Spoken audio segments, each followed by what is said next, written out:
Day 18. JT with the Truth of Trading channel.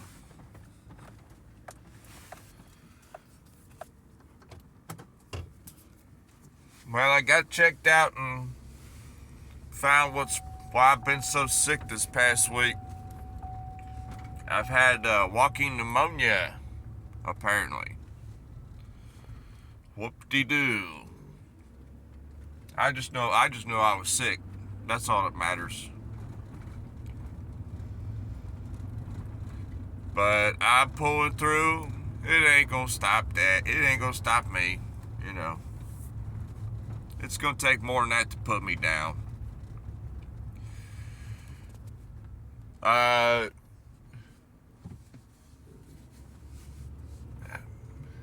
Today is Wednesday.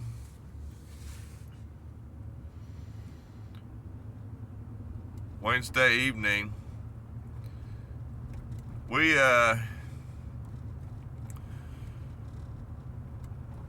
Tuesday, I think we ended with about 81 in the account.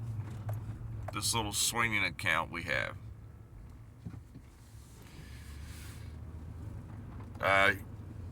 Being Wednesday today, it was a news day. The most dangerous days to play. You know, dangerous days to play, news days. You know, some people, they make a lot of money on news days, and other people, they just blow their accounts on news days. You know, it's just one or the other. Because news days, news days just generally gives them an excuse just to grab everybody's money that's on the table in the markets, you know. Clean the board. Wipe the plate clean, so to speak, you know. Start over fresh. And, you know, I have a low risk, low leverage swing bag I'm using here. And early Wednesday morning hours,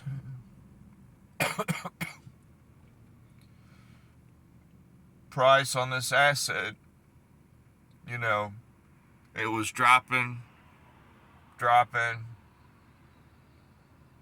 It was making a particular pattern, and it finally stopped a bunch of people out. You know, it reached a real obvious stop loss point, you know, where a lot of people had their stops. And right then and there, I entered along at that point, because, you know, you want to enter when somebody else is getting stopped out. I'm telling you, if you're a terrible trader like I am, either A, trade against yourself, do the opposite of what you're thinking, or B, trade against other traders. The chart was telling me that a lot of traders, they thought that on this, I'm trying to remember what the specific time frame the setup was on. It was on the hourly, I believe. The hourly or the 30 minutes, something like that. I was looking at it. But it was kind of making like this nice little double bottom pattern. And people always say the double bottom pattern, okay, you know, great pattern, simple pattern, you know, easy to play out, you know. But the general rule of thumb on a double bottom pattern is that if the right bottom dips below the left bottom, that means that, you know, the idea is invalidated. It's over. You know, because you want it to make a higher low on the right bottom. Now that's the real basic principle of a double bottom, you know. It's kind of a bottom, and then the right bottom is kind of like a retest of that bottom. but it's not supposed to go below. It's not supposed to break the structure of the left bottom. And this is where focusing on one particular asset starting out can really help you. Because if you know the behavior of the particular asset that you're trading, you know what it likes to do. This asset that I've been trading the past week and a half on this swing bag, it does not make basic double bottoms. What it likes to do is it likes to make a double bottom, but the right bottom always wicks below the left bottom to stop everybody out, because price made a bottom, then it started going up. Everybody starts going long. They put their stop below that first bottom. Very simple principle.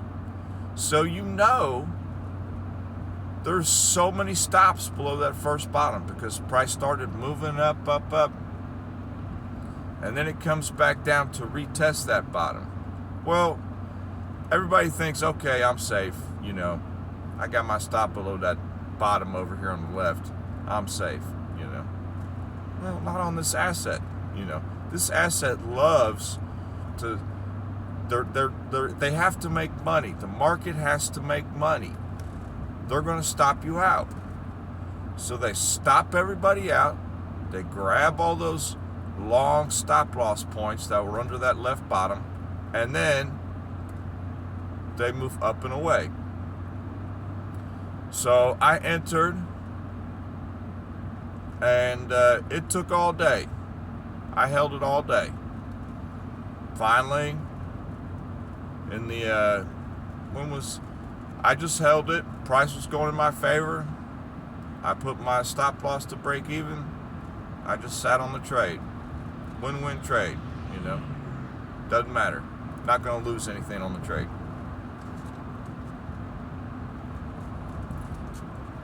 And what did they have? They had the FOMC meeting. Boy, if you've never traded the FOMC meeting, don't. It is wild. It is just, all those meetings to me now, they're just an excuse for the markets to just take money. They'll grab money in both directions. But I was already in the trade from earlier in the morning. So I was in profit. So, price would really have to go against me to stop me out. And I was in a no-loss trade, so it wouldn't have mattered. But price did all of its crazy maneuvers. Wick up, wick down, wick up, wick down, It went down. It went up quite a bit of ways. And I'm really happy with myself. I closed the trade. I said, okay, we got a nice profit here. Close it. And I closed it. So we made, it was like 47% on that trade.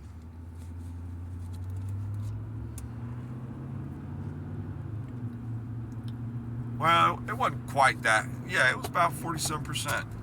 And so that $81 I started with yesterday,